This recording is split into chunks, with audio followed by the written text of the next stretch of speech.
Bom dia, bom dia. Primeiro dia do ano, 2022 chegou. E com ele novos desafios, novas propostas, novas oportunidades. Como alguns conhecem já, nós temos uma meta de leitura bíblica capa a capa, feita de uma forma direcionada. Nós lemos e oramos com propósitos, de acordo com aquilo que nós vamos aprendendo nas Escrituras. Para quem não me conhece, eu sou a pastora Guida e tenho esse desafio de discipular, de ensinar e de estimular as pessoas à leitura bíblica. Sendo assim, você que está vendo esse vídeo, se quiser participar, entre em contato comigo, fala com alguém que me conhece aqui no Facebook ou no Instagram, que ele coloca na lista de contatos, porque eu não faço grupo para esse objetivo. Eu crio uma lista de transmissão e vou direcionando as leituras. São leituras dinâmicas, começamos de leve, devagarinho, porque nem todo mundo tem o hábito de ler. Algumas pessoas, inclusive, que nos procuram, nunca leram a Bíblia de capa a capa, nunca tiveram a oportunidade de ler-a toda.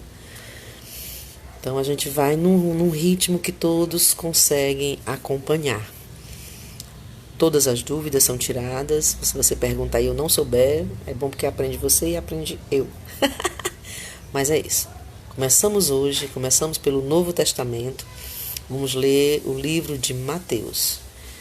Começa comigo, são 5 capítulos hoje. Você tem o dia todo para escolher o horário que você quer ler, o momento que é mais propício para você, mas o importante é que você esteja seguindo a sequência. Não é? Você pode até ler outras coisas que você queira. Às vezes eu até atropelo porque eu estou lá na frente e lembro que eu tenho que estar alimentando meus passarinhos. Mas vamos começar assim. Os 5 primeiros capítulos de Mateus é o seu desafio para o dia 1º de janeiro de 2022. Combinado? A Igreja de Gileade da Lagoa Redonda também tem um grupo que faz isso. E ontem, na virada de ano, nós tivemos um jantar maravilhoso em comunhão com os irmãos. Foi o culto que a gente chama de culto da virada. E eu até gravei uns momentos assim para compartilhar. E eu achei muito interessante porque há uma dinâmica de um grupo lá de leitura de capa a capa da Bíblia e que dá direito no final do ano a certificado de que leu e uma plaquinha com o versículo que mais marcou durante a caminhada da leitura. E também é muito interessante. Eu fiquei até de divulgar esse trabalho. É uma dinâmica diferente da nossa, porque a nossa tem um cunho teológico. Então a gente lê, a gente ora de acordo com aquilo ali e tira dúvidas. A gente pesquisa a história, coloca... Por exemplo, quando nós estamos lendo Êxodo, aí eu estou sempre mostrando como era a geografia daquela época. Quando nós estamos nos profetas... Aí eu vou falar um pouquinho sobre o período interbíblico, que muitas pessoas não entendem porque foram anos de silêncio, e tem tantos livros que foram colocados, por exemplo, na Igreja Católica, tem mais livros do que na Bíblia, que a gente chama de Bíblia Evangélica.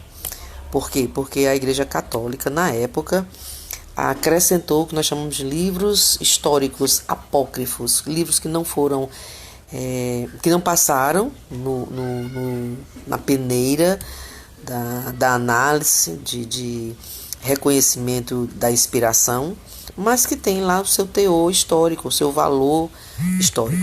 E aí você, quando lê, por exemplo, Macabeus, Judite, embora eles não tenham autoridade nem de doutrinar e nem de edificar a igreja, visto que não são inspirados pelo autor maior, que é o Espírito Santo, mas eles contribuem, porque aí você vai dizer como é que termina o Antigo Testamento, o povo saindo do exílio, reconstruindo a nação, e os muros de Jerusalém foram o templo, foi tudo restaurado.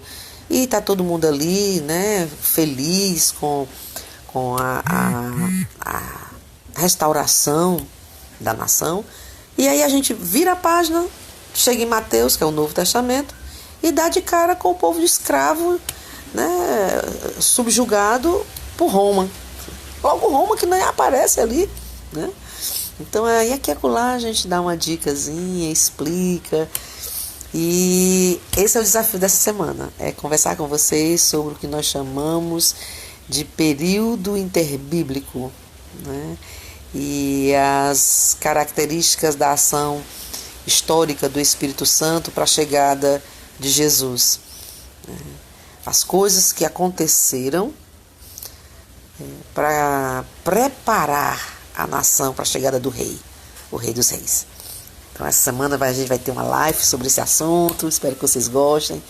E é isso, né? Tem 2 pessoas aqui comigo, eu acho que o pessoal ainda está dormindo, mas compartilha esse vídeo, coloca ele para frente, convida pessoas para essa viagem conosco.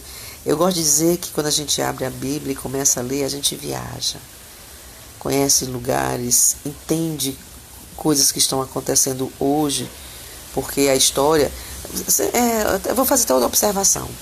Quando eu era mais jovem, que na época da escola a gente estudava história, se colocava a gente para decorar a história. Eu achava isso tão estranho. Eu queria entender a história. Eu queria entender como é que de repente Hitler se torna vamos dizer assim, o dono do mundo, né? Então, em termos de subjugar tantos países, né? Tantos povos, como foi o caso dos nazistas. Quando a gente entende o que a gente lê da história, a gente vai compreender essas mazelas que nós trazemos até hoje no nosso país na área da política, né? Os problemas que nós temos administrativos. Nós somos uma nação muito jovem, nós temos o quê? 500 anos? Né? 500 de alguma coisa? Nós somos crianças, assim. E a democracia, então, que é uma criança mesmo no nosso país. Mas para entender isso, a gente tem que entender a história, e não apenas ler, não apenas decorar a data. Na minha época era assim, infelizmente, né? A mesma coisa com relação à proposta de relacionamento que Deus tem conosco. Você só vai entender quais são os planos de Deus para você, para as nações, né, para a sua criação, se você ler, se você procurar conhecê-lo através do legado que ele nos deixou escrito. Porque quando ele orientou e inspirou homens a escreverem os livros, né, porque Bíblia significa coleção de livros, ele tinha um objetivo, e ele deixa isso muito claro. Escreve, registra, para que não se perca, para que não seja esquecido. Sendo assim, é interessante não apenas ler a Bíblia, mas buscar com curiosidade o que Deus quer nos revelar através das suas escrituras. Tá aí o convite. Um beijo no coração de vocês. A minha oração é que esse ano seja um ano de muitas alegrias. Se você quer participar dessa viagem, se você quer entender a história, se você quer se entender mais, se você quer entender melhor o Deus que te criou e que te guarda e que não desiste de você, leia e leia, ore e leia. E pergunte, pode perguntar, eu gosto. Ok? Bom dia, bom 2022 para nós. Deus abençoe.